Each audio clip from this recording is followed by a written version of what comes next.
ನಮಸ್ಕಾರ ಸ್ನೇಹಿತರೆ, ಕನ್ನಡ ರಿಯಲ್ ಫ್ಯಾಕ್ಟ್ಸ್ಗೆ ಸ್ವಾಗತ. ಕರ್ನಾಟಕ ಕಾಂಗ್ರೆಸ್ನಲ್ಲಿ ತೀವ್ರಗೊಂಡಿರುವ ಅಧಿಕಾರ ಹಂಚಿಕೆ ಕಿತ್ತಾಟ ಸರ್ಕಾರದ ವರ್ಚಸ್ಸನ್ನೇ ಕುಗ್ಗಿಸುವ ಮಟ್ಟಕ್ಕೆ ಹೋಗಿರುವುದು ಸಮೀಕ್ಷೆಯೊಂದರಿಂದ ತಿಳಿದು ಬಂದಿದೆ.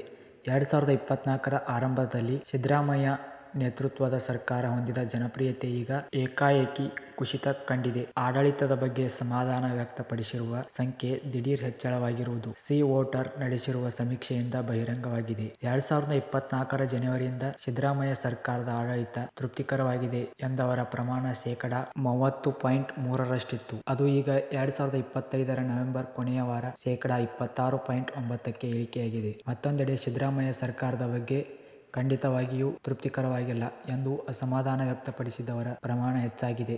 ಇದು 2024ರ ಜನವರಿ ಮೊದಲ ವಾರದಲ್ಲಿ 39ರಷ್ಟಿದ್ದರೆ 2025ರ ನವೆಂಬರ್ ಕೊನೆಯ ವಾರದಲ್ಲಿ ಶೇಕಡಾ 42ಕ್ಕೆ ಏರಿಕೆಯಾಗಿದೆ.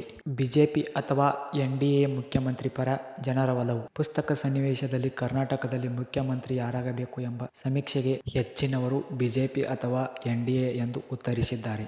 ಮತ್ತು ಮಲ್ಲಿಕಾರ್ಜುನ್ ಖರ್ಗೆ ಹಾಗೂ ಇತರ ಕಾಂಗ್ರೆಸ್ ನಾಯಕರ ಬಗ್ಗೆಯೂ ಜನ ಒಲವು ವ್ಯಕ್ತಪಡಿಸಿಲ್ಲ ಎಂಬುದು ಸಿ ವೋಟರ್ ಸಮೀಕ್ಷಾ ವರದಿಯಿಂದ ತಿಳಿದು ಬಂದಿದೆ.